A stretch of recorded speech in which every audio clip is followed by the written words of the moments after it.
Hello everyone.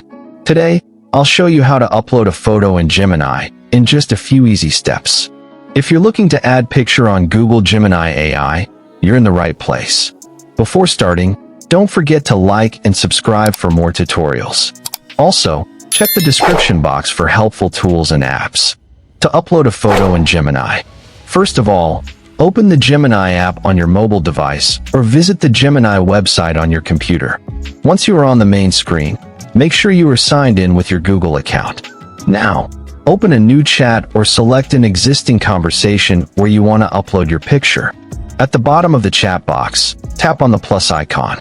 A pop-up menu will appear with different options. From here, select Gallery or choose Files. Now, select the image you want to upload from your device.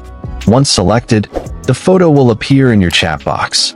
You can then type your question or command related to that photo.